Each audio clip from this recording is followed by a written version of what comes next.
이란에서 미군 공군기 2대가 연달아 격추됐고 이 과정에서 미군 1명은 현재 실종되면서 이란 전쟁이 새 국면을 맞는 게 아닌가 하는 전망이 나오고 있습니다. 백승훈 한국외대 중동연구소 전임연구원 그리고 이인철 참 좋은 경제연구소장과 함께 관련 내용 짚어보겠습니다. 안녕하십니까? 그러니까 자, 미군 전투기 2대가 잇따라 지금 격추됐습니다. 그러면서 지금 미국이 계속해서 주장해왔던 이란의 방공망을 철저히 파괴했다. 이 주장이 좀 무색해진 것 같아요. 네, 지금 표면상으로는 그렇죠. 예. 그런데 이제 이렇게 보시면 될 것 같습니다. 그러니까 지금 미국이 지금 이란에 가하고 있는 군사 작전은 저고도에서 지금 계속 타겟 목표물들을 이제 공격하는 그런 예. 작전이거든요. 그래서 A10 폭격기나 F-15는 그런 작전을 하는 비행기는 아니긴 하지만 저고도로 날아서 공격을, 그러니까 자기네들이 목표물을 식별하고 공격하는 그런 방식의 작전인데 그러다 보니까 지금 저고도에서의 이란이 사용하는 그 미사일이나 요격 미사일에 대해서 조금 자기네들이 조금 군사 작전을 잘 원활히 하지 못하고 있는 모습을 보여주는 거 아닌가 싶습니다. 근데 이게 결국은 선전전에서는 트럼프 대통령이 우리는 그들의 그 방공망이나 미사일 요격 체제들을 다 형해화시켰다라는 말에 조금 배치가 되기 때문에 예. 트럼프 대통령 입장에서는 어떻게 보면 조금 국내 선전전에서는 좀 많이 좀 약화되는 그런 모습을 보일 수밖에 없죠. 이번에 정확한 타격 목표를 설정할 수 있는 데에는 러시아의 도움이 있었다. 이런 얘기도 나오는데 어떻게 보세요? 저는 오히려 러시아의 도움이라기보다 그러니까 정확하게 그 목표를 그 목표를 표착하는 것은 제가 볼 때는 러시아의 어떤 특수한 정보나 그런 기술력 때문에 된 것이 아니라 지금 방금 말씀드린 대로 지금 군사 작전이 저고도 폭격이 지금 되고 있거든요. 그러다 보니까 저고도에서 목표물을 타격하려고 하는 그 과정에서 다양한 휴대용 지대공 미사일 그런 것들로 이용해서 성공적으로 잘 타격하고 있다라고 보시면 될 것 같습니다. 왜냐하면 휴대용 저고도 지대공 미사일 같은 경우는 숨어 있다가 은폐가 쉽고 그들이 또 낮은 상황에서 A10 폭격기나 F-15가 타격물을 이렇게 공격하러 갈 때 그냥 쏘고 도망가면 되는 거기 때문에 네. 아마 군사 작전에서 이란이 저고도, 그러니까 처음에는 융단 폭격 이후에는 이제 저고도로 이렇게 폭격을 해올 거라는 걸 잘 준비하고 있었다가 지금 저고도에서는 충분히 그들을 요격할 수 있는 그런 복합 방어망 전략을 잘 지금 활용하고 있다, 그렇게 보시면 될 것 같습니다. 네. 예, 자 지금 조종사 1명이 실종된 상태인데 네. 기체가 hengam섬 그리고 네. 게슘섬 사이에 페르시아만 해역에 추락했다고 밝혔습니다. 여기가 어떤 지역인가요? 지금 최근에 7개의 섬 수복 작전을 지상군 전력을 보내서 수복 작전할 수 있다라는 얘기가 많이 나왔었죠. 예. 근데 그 7개의 섬 중에서 좀 난이도가 높은 섬 4개가 호르무즈, 라라크, 그다음에 hen감, 게슘인데 게슘은 호르무즈 해협을 들어오면 바로 돌고래 모양처럼 이렇게 길게 이렇게 뻗어져 있는 섬이 있습니다. 거기가 이제 전략적 요충지로, 그러니까 지금 최근에 해군 사령관 탕시르가 죽어서 막 애도하는 그런 모습이 있지 않았습니까? 예. 근데 그때 탕시르가 유명한 이유가 모기함대 전략, 그러니까 전력이 약한 이란 함대를 가지고 최대한 효과를 낼 수 있는 소형 쾌속정, 그다음에 지대함 미사일, 그리고 드론 이런 것들을 이용해서 호르무즈 봉쇄, 그리고 상대방 함선을 잘 이렇게 공격하는 그런 전략인데 그 전략의 핵심 요충지라고 보시면 될 것 같습니다. 그래서 지금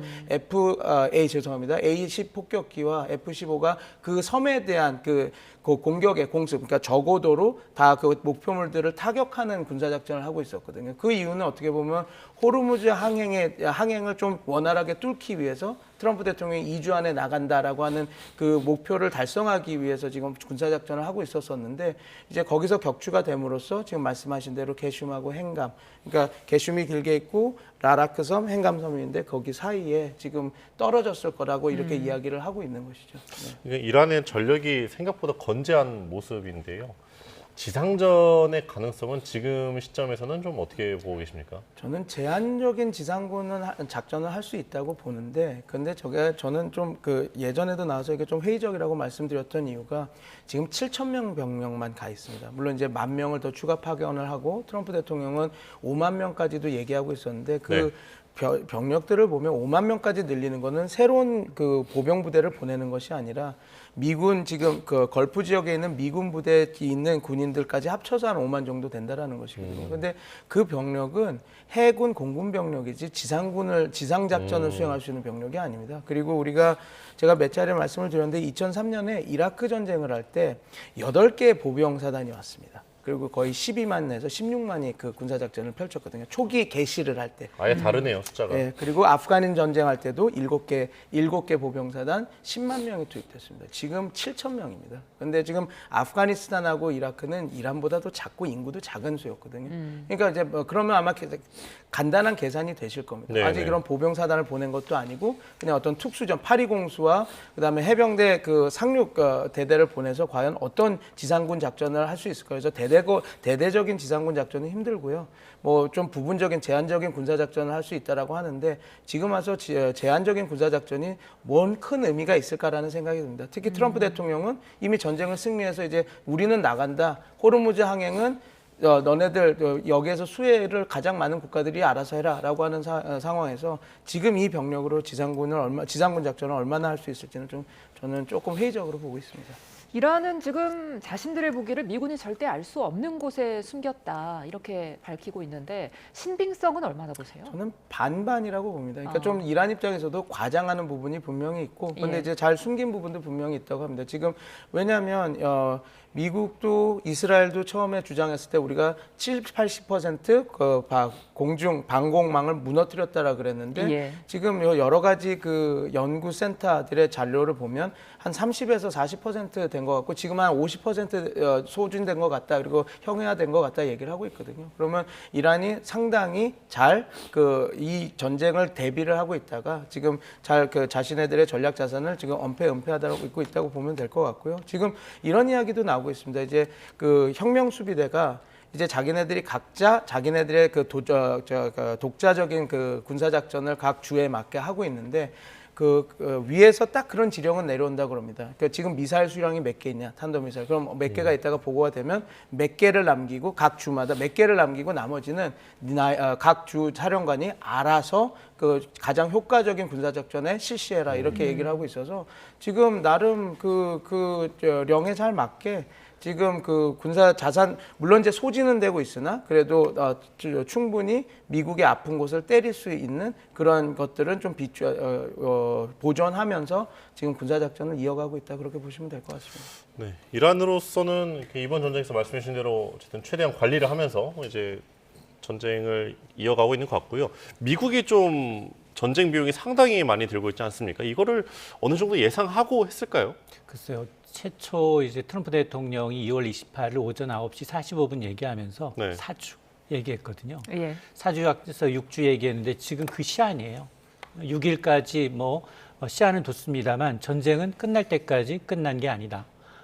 지금까지 호르무즈 해협은 장악을 못했고요.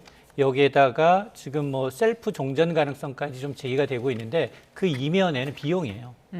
전쟁 비용을 좀 보게 되면 물론 물리적인 타격은 이란이 더 많이 받았습니다. 그런데 단순히 이제 무기 체제만을 놓고 좀 보면 이란의 자폭 드론 한 기가 약 3천만 원이에요. 그런데 그런 자폭 드론을 이제 포격하기 위한 미국의 패트리어트 미사일 한 발이 한 60억 원 됩니다. 그러니까 이제 이 이란은 정교한 기술 없이도 대량 생산이 가능하죠. 그걸 또 굉장히 고가인 미국의 무기 체제가 무력화하기 위해서 엄청나게 쏟아부고 있다는 얘기거든요.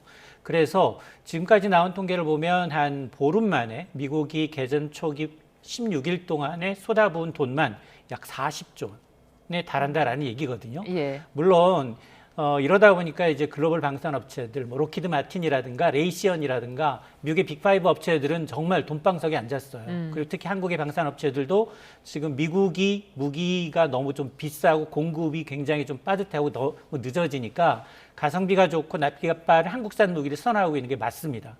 맞아서 이제 K 방산 업체들이 수혜를 보고 있지만 그럼에도 불구하고 이렇게 지금 전비가 많이 나가는 걸 트럼프 대통령은 빨리 셀프 종전을 통해서 이제 동맹국들한테 비용과 위험을 좀 점가하려는 모습을 보이고 있기 때문에 아마 미국이 군사적 개입을 끝낸다 하더라도 이게 끝이 아니다라는 얘기입니다.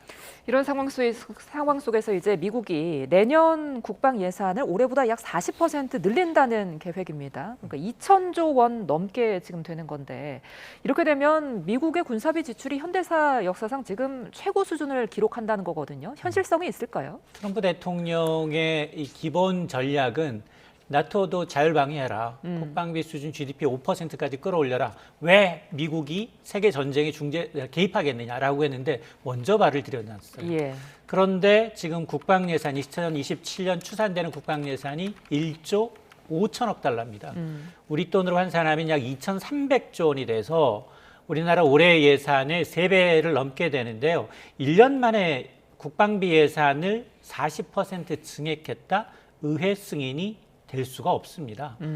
민주당도 지금 일단 어쨌든 트럼프 행정부는 이 국방비를 늘리기 위해서 줄여야 할 부분을 얘기하고 있어요. 환경 부분, 국무 부분, 행정 부분, 보건 부분 이렇게 비국방 재정 역량을 적게는 18%, 많게는 30% 이상 삭감해서 국방비를 늘리겠다라는 얘기인데 상당 부분 의회 통과 과정에서 이제 조정될 가능성이 높고 특히나 재정 적자와 쌍둥이 적자 속에 국방비를 늘리기 위해선 미국의 국채를 발행해야 합니다. 근데 지금 미국의 국채가 10년물 국채 금리가 계속 뛰고 있어요.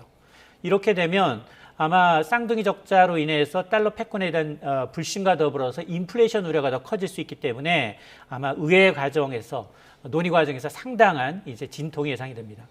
그런가 하면 이제 금리 자체가 오를 수밖에 없는 거잖아요. 그러니까 이제 주택담보대출 금리까지 영향을 주게 되면 이게 여론도 안 좋아질 것 같은데 좀 어떤 영향이 있을 거라고 보시나요? 맞습니다.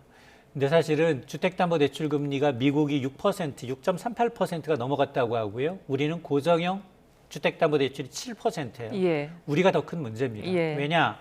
미국은 30년 모기지론이에요. 정책성 금리이기 때문에 기존에 대출받았던 분들은 영향이 없습니다. 신규로 집을 사는 분들한테 적용되는 금리거든요. 그러니까 갈아타거나 이게 없어요. 미국은 30년 동안 똑같은 이자율을 내면 되지만 우리는 지금 거의 6개월 변동 금리잖아요. 그래서 이제 더 큰데 어쨌든 지금 이제 미국도 역시 역대적이에요. 3월 말 기준 이제 모기지 금리가 6.38%를 기록했기 때문에 6개월 만에 최고치입니다. 이렇게 되면 이 이자 물고는 집 살 이유가 없어요. 그러다 보니 유가 급등이 인플레이션을 자극하고 이게 또 모기지의 기준 금리인 10년 만기 국채 수익률을 끌어올리고 있는데 보통 이제 미국의 중산층 주택이 한 45만 달러 내외예요. 그런데 10% 계약금을 내야 되는데 전쟁 이전보다 매달 내야 되는 고정비가 그만큼 늘기 때문에 주택시장은 굉장히 좀 어려워질 수밖에 없는 상황이고 이렇게 되면 미 연준조차 금리를 내리지 못하고 유지하거나 또 미국은 지금 물가가 우리보다 더 높아요. 3% 내외에서 움직이고 있는 상황이기 때문에 예. 연내 기준금리를 인상할 수도 있습니다.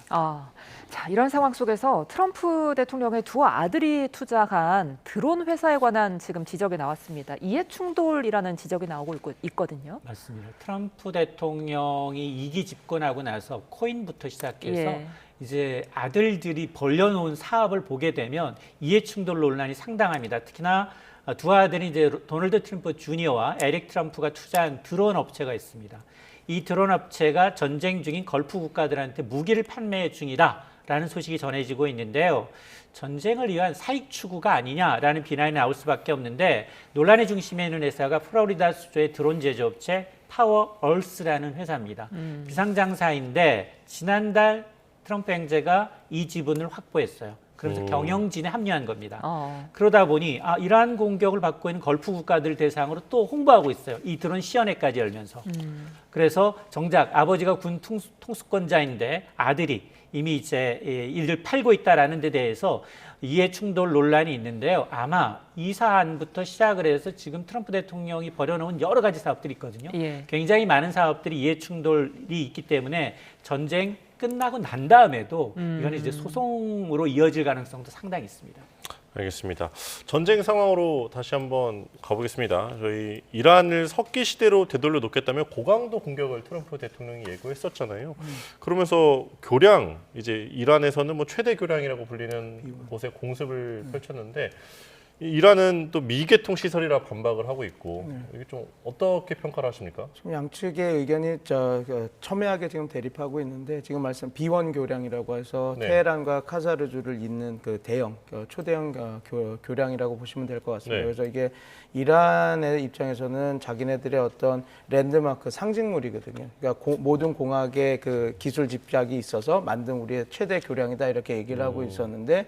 그곳을 상징적인 랜드마크를 트럼프 대통령이 공격을 한 것이죠. 트럼프 대통령은 이 다리가 그 이란의 미사일, 드론의 재보급을 위한 그런 그 군수 다리였다, 군수 교통망이었다라고 이렇게 주장을 하고 있는 반면 그 이란에서는 이건 민간 시설, 민간 교량이고 그리고 이것은 아직 개통도 안 했다 얘기를 하고 있는데 어떻게 보면 이라크 전쟁도 그렇고 아프가니스탄 전쟁도 그렇고 전쟁에서 이 그 교통로를 먼저 장악하고 공격하는 것은 어떻게 보면 기본이거든요. 네. 왜냐면 그게 물론 민간인도 다니는 길이긴 하지만 이게 군수 보급으로도 사용되기 때문에요. 그래서 지금 결국은 이게 국제법 위반이냐 아니면 실제 이렇게 사용을 했느냐, 그러니까 그런 그 보급로로서 사용을 했느냐 그 싸움이 이렇게 충돌하고 있는데 지금 전쟁 상황에서는 누구의 말이 옳은지는 조금 우리가 지금 확인할 수가 없는 상황에서 계속해서 이런 공방은 계속 될 것 같습니다. 그러나 이제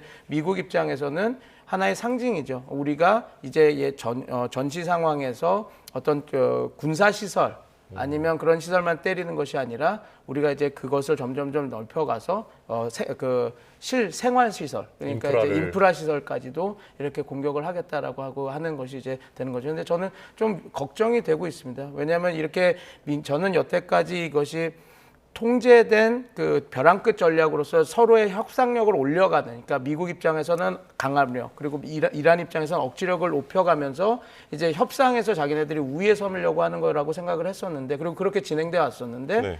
이게 이제 민간 시설까지 가게 되면 이제 전쟁의 양상이 달라질 수 있는 부분이 있거든요. 정말 레드라인에서 더 진짜 불장난을 하기 시작하는 것이기 때문에 저는 이런 부분이 많이 좀 통제돼야 된다고 보고 아마 트럼프 대통령도 그거를 느꼈기 때문에 일단은 조금 차갑게 식혀야 되겠다 그래서 48시간 휴전 이 얘기를 했던 것 같은데 지금 이 전쟁이 지금 여태까지는 저는 이제 확전보다는 둘 다 끝내고 싶은 요인이 크기 때문에 이제 어느 선에서는 마무리될 거라고 했는데 이런 식으로까지 민간 시설까지 가게 되고 또 이란도 그 주변국에 있는 걸프, 요르단, 요르단, 쿠웨이트, 바레인, UAE 그 교량을 때리지 않았습니까? 똑같이 네. 눈에는 눈, 이에는 이.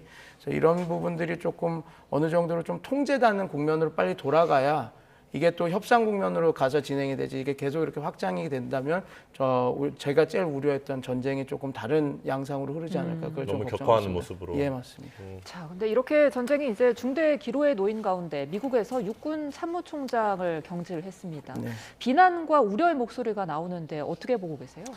그러니까 이제 이렇게 봅니다. 지금 원래 유명한 말이 있지 않습니까? 전시에는 장군을 바꾸지 않는다라고 예. 이렇게 됐는데 이게 어떻게 보면 지금 헨리 조지 육군 참모총장을 자른 거죠. 근데 지금 되게 아이러니합니다. 지금 미국이 마지막 레버러지로 쓰려고 그러니까 지렛대로 쓰려는 게 지상군 파견인데 예. 지상군 파견 그 작전의 최고 수장을 그냥 예고 없이 날려버린 거거든요. 근데 그 명분도 조금 이상합니다. 그러니까 전쟁성 상관, 그러니까 헤그세스가 전쟁관 장관인 헤그세스가 아파치 헬기를 공화당 지지자였던 키드락이라고 하는 가수의 앞에서 이렇게 멈추게 했던 거에 대해서 아무 문제 없다라고 했는데 지금 미 육군 합참의장은 아니다 이거 한번 조사를 해봐라 그래서 자기의 상관의 명령을 따르지 않았기 때문에 경질했다라고 하는데 이 미묘한 시기에 고작 그 이유 때문에 잘랐나 하는 게 지금 여러 가지 이야기들 나오고 있거든요. 예. 그래서 오히려 지금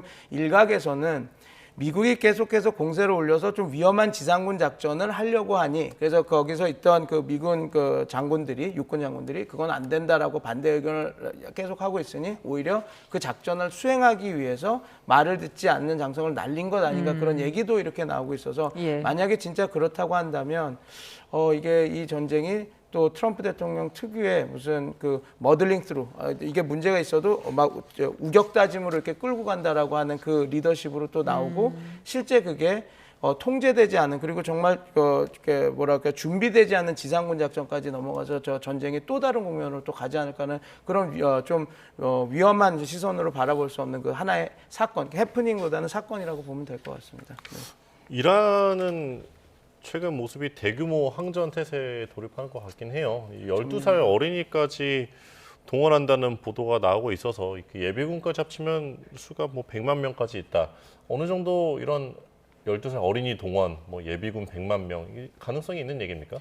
이게 어떻게 보면 총력전 서사를 만들려고 하는 것 같습니다. 우리는 결사항제, 우리는 뭉쳐서 남녀노소하지 가리지 않고 다 이 미국의 명분 없는 목적 없는 이 그 공격에 우리는 끝까지 나서겠다라고 하는 어떤 총력전 서사를 만들어가기 위해서 이걸 하고 있다고 보는데 저는 이란이 충분히 그 12살 어린이들을 사용하지 않고도 그 보병 병력 우선은 충분히 100만 가까이 유지할 수 있다고 봅니다. 왜냐하면 20만의 그 혁명 수비대가 있고 정규군 이란군이 40만 명이 있어서 벌써 60만인데다가 많게는 수백만으로 모일 수 있다라고 하는 민병대 조직 바시지가 있거든요. 그래서 바시지는 물론 이제 60, 70대 나이 많은 분들도 다 있긴 하지만 그 젊은 바시지만 모인다 하더라도 이미 말한 60만 명에서 20, 30만 명 하면 충분히 뭐 100만은 안 되더라도 한 7, 80만 명은 모일 수 있는 숫자라서 이 어린이 군대까지 12살 어린이까지 군대에 징집해서 이렇게 싸운다는 것은 실제로 이렇게 싸우겠다라는 의미보다는 우리가 진짜 이란 국민들이 총력전으로 이제 미국의 공격에 끝까지 저항할 거다라고 하는 그런 저항 서사 그리고 그런 것들을 만들려고 하는 거라고 보는 게 좀 적합한 분석일 것 같습니다. 예.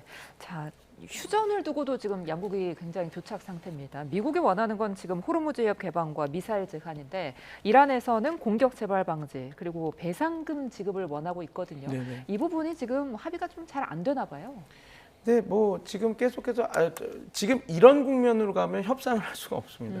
지금 뭐 비번 교량도 때리고 이제 민간 시설까지 때리기 시작하는데 어떻게 양측이 만나서 협상을 하겠습니까? 지금 물 밑에서 얘기가 되고 있는데 예. 이게 협상이 되려면 양측이 직접 테이블에 앉지는 않더라도 중재국을 사이에 두고 뭔가 와서 시작을 해야 되는데 이게 그래서 저는 미국 트럼프 대통령이 48시간 휴전을 제안한 것이라고 봅니다. 왜냐하면 이렇게 국면에서는 갑자기 이렇게 그 협상을 들어갈 수가 없으니 휴전을 하고 협상을 좀 들어가자라고 하는데 지금 이제 문제는 이거겠죠. 이란 입장에서도 협상을 하고 싶은데 지금 이렇게 48시간 휴전을 하자라고 하면 안 되고 미국 입장에서는 48시간의 휴전이 뭘 목적으로 하는지에 대한 것들이 확실히 나와야 됩니다. 근데 그냥 단순히 쿨다운 하려고 하는 48시간이라고 한다면 결국은 이 시간 동안 에너지나 아니면 이렇게 격화될 수 있는 걸 좀 죽여놨다가 또다시 그런 시설들을 때리면서 공세를 할 수 있는 분위기니 이란은 그거에 대해서 반대를 하고 있거든요. 그래서 지금 어떻게 보면 저는 이란도 협상을 원하고 있는 것은 여러 면에서 드러나고 있기 때문에 지금 이 트럼프 대통령이 48시간의 휴전을 제한할 수 있을 정도로 조금 전향적으로 나섰다면 그거보다는 어떤 목적으로 48시간의 휴전을 하려고 하는지 그런 것들을 좀 전달을 해서 양측이 어찌게든 협상 테이블에 앉아서 이야기를 시작하는 것이 가장 중요할 것으로 보고 있습니다. 네, 협상 얘기로 이어가면 결국에 호르무즈 해협이 또 조건이 될 것 같은데요. 트럼프 대통령이 낙관론을 내놓으면서 뭔가 시장을 안정시키려고 했다가도 또 이번에 국민연설로는 계속 공격을 강화하겠다. 이렇게 말이 좀 왔다 갔다 하는 모습도 있으면서 그런데 결국에는 시장 영향을 이게 안 받을 수 없지 않겠습니까? 트럼프 맞습니다. 대통령이. 이게 지금 트럼프 대통령이 전쟁에서 발을 빼고는 싶은데 너무 악화된 여론 때문에 발을 빼지도 그렇다고 해서 이란을 완전히 통제하지도 못하는 상황이거든요. 지금 미국 국민 3명 가운데 2명이 이 전쟁 왜 했느냐라고 반대하고 있는 상황입니다. 그런데 이미 미국인들이 가장 민감해하는 휘발유는 갤런당 4달러, 경유, 디젤 가격은 6달러를 넘어섰거든요. 그런데 이제 전쟁 이전 수준으로 되돌려 놓으려면 당연히 호르무즈 해협이 미국의 통제 하에 있어야 되겠죠. 그래서 가능하면 겉으로 보면 어떤 이제 중간 선거역 정치적 수사로 전쟁이 끝난다. 끝나면 국제유가는 다시 내릴 것이다라고 얘기를 하고 있지만 어느 누구도 국제유가가 전쟁 이전 수준으로 돌아갈 거라고 본 사람은 없습니다. 왜냐하면 지금 카타르의 경우에는 파괴된 14개 중에 2개 이 LNG 시설은 불가항력을 적어도 3년에서 5년. 예. 석유도 마찬가지예요. 이게 지금 재개보수에서 파괴된 것을 재보수해서 수출을 재개하기 위해서는 적어도 6개월 이상을 보고 있기 때문에 고유가 시대가 분명해 보이는데 근데 지금 국제유가는 트럼프 대통령이 오히려 종전 기대했습니다만 오히려 2, 3주 정도 더 강하게 타격하겠다라고 하니 배럴당 110달러 이상 넘어서고 있거든요. 그러니까 전쟁이 곧 종식된다라는 얘기는 정치적 수사다. 그냥 당장 11월 중간선거를 앞두고 지지층이 빠지고 그리고 국제유가 휘발유 때문에 고통받는 이제 미국인들의 어떤 마가 지지층을 겨냥한 수사이고 또 한쪽으로는 이런 이제 이 겉으로는 낙관론을 펼치면서도 오히려 호르무즈 개방의 책임을 누구한테 오히려 동맹국들한테 던지고 있거든요. 지금 보면 이제 해협이 완전히 열리지 않았다 하더라도 미국 측 입장에서는 핵심 목표 수설을 달성했다라고 이제 하면서 승전을 많이 서두를 경우 유가 상승의 책임은 뭐 이란의 어떤 이제 테러 행위, 동맹국들의 어떤 무능으로 돌리면서 본인은 전쟁을 승리를 이끈 지도자로 좀 포장하려는 그런 수사이기 때문에 그때 상황에 따라서 이제 이 수사가 언어가 바뀌고 있는 겁니다. 자, 그런데 지금 이런 상황 속에서 미국의 동맹국인 프랑스와 일본 국적의 선박이 지금 호르무즈 해협을 통과했다는 소식이 들어왔습니다. 이 부분은 어떻게 해석해야 될까요? 이란이 어떻게 보면 그 지렛대를 지금 쓰고 있는 것이죠. 그러니까 지금 프랑스 선박과 일본 선박에 대해서 통행료를 받지는 않았을 겁니다. 왜냐하면 아직 그 통행료를 받는 이런 것들이 지금 의회에서 통과가 된 게 아니거든요. 예. 그래서 그렇다고 한다면 왜 이 순간에 이렇게 했냐라고 보면 저는 이런 것 같습니다. 지금 이란에 대한 여러 가지 그 국제사회의 모습들이 좀 또 점점 안 좋게 가고 있거든요. 지금 뭐 40개 물론 이제 트럼프 대통령에 대한 비판도 정말 많지만 지금 호르무즈 항행에 관련해서는 국제사회에서도 문제의식을 갖고 지금 40개국의 그 합참의장들이 만나서 지금 전후가 끝나면 이 호르무즈 항행과 통행권에 대해서 다자트를 만들어서 우리가 한번 이거를 한번 해결해 보겠다라고 나오는데 이게 어떻게 보면 트럼프 대통령, 그러니까 미국과의 전쟁이 끝나고 이제 또 40개국의 그 다목적 군과 이란이 조금 더 대치해야 될 수 있는 상황이 이렇게 벌어질 수도 있거든요. 그리고 지금 이란이 지금 이걸 징수한다고 한다 하더라도 지금 해군들이 다 절멸된 상태입니다. 물론 이제 모기함대나 이런 것들이 있지만 그 모기함대를 이용해서 자기네들이 그 호르무즈 해협 항행을 막는다고 한다는 것은 이건 국제법 위반이고 유엔 개입이 올 수도 있는 거거든요. 그래서 그런 상황에서 지금 그리고 이 전쟁 상황에서 프랑스와 그다음에 이 일본을 보내줌으로써 해서 특히 프랑스는 지금 이 문제를 외교적으로 풀어야 된다. 지금 40개국 연합함대 이렇게 이야기가 나와도 이거는 물론 우리가 쓸 수 있는 카드인데 우리가 이제 우선은 호르무즈 항행 관련해서는 외교적으로 풀어야 된다라고 이야기를 하고 있는 나라고 일본은 전쟁 시작부터 그 개입보다는 외교로 풀려고 했던 나라니까 우리가 외교적으로 충분히 대화로 이런 것들을 해결할 수 있어요라고 풀어주는 그래서 어떻게 보면 지금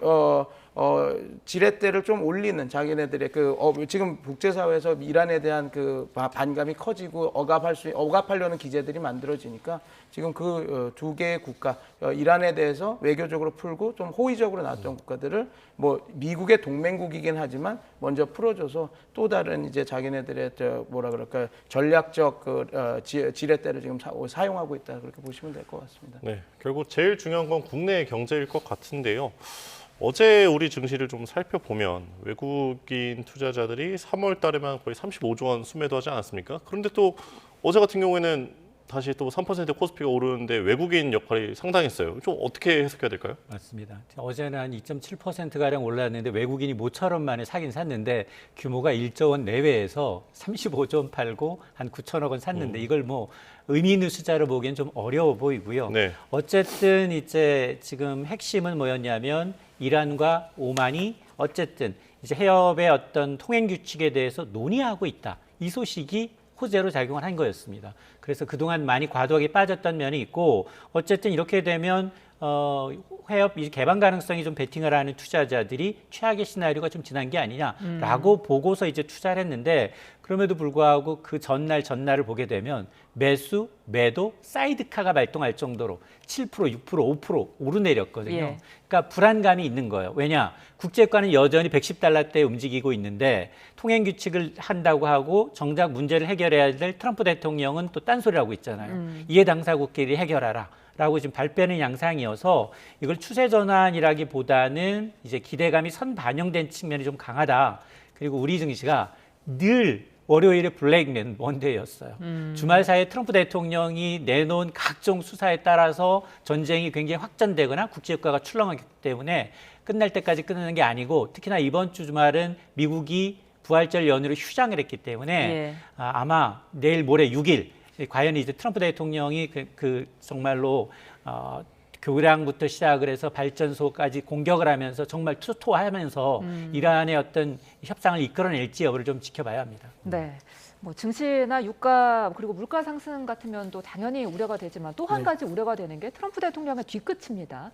전쟁이 끝나고 나서 우리에게 어떤 또 청구서가 날라오지 않을까 이런 우려가 들 수밖에 없는데 어떻게 전망하세요? 당연히 올 겁니다. 지금 이미 시작을 했죠. 그러니까 안보 무임승차론 그리고 우리가 이렇게 도와줬는데 예. 얘네들은 도와주지 않았다. 그리고 여기서 결국은 우리가 싸우는데 거기서 가장 수혜를 많이 받는 국가들은 다 꽁무니를 빼고 우리한테 책임을 전가했다. 그런 게 벌써 얘기가 됐기 때문에 예. 결국은 안보 무임승차론이 나오면 그 다음에는 그 방위비 분담, 방위비 분담금을 올리는 그런 서사로 나갈 겁니다. 그래서 당연히 우리나라를 비롯해서 나토 주변국들에게 그 방위비 분담금, 그다음에 뭐라 그럴까요? 각자 내는 그 분담금들을 더 올려내라라고 이렇게 얘기를 할 거고 그걸 내기 싫으면 우리가 또 다른 경제적 그런 투자 패키지를 또 가져가야 되는 그런 상황이 벌어질 것으로 보입니다. 네, 지금까지 백승훈 한국외대 중동연구소 전임연구원과 이인철 참좋은 경제연구소장과 이야기 나눠봤습니다. 감사합니다. 감사합니다.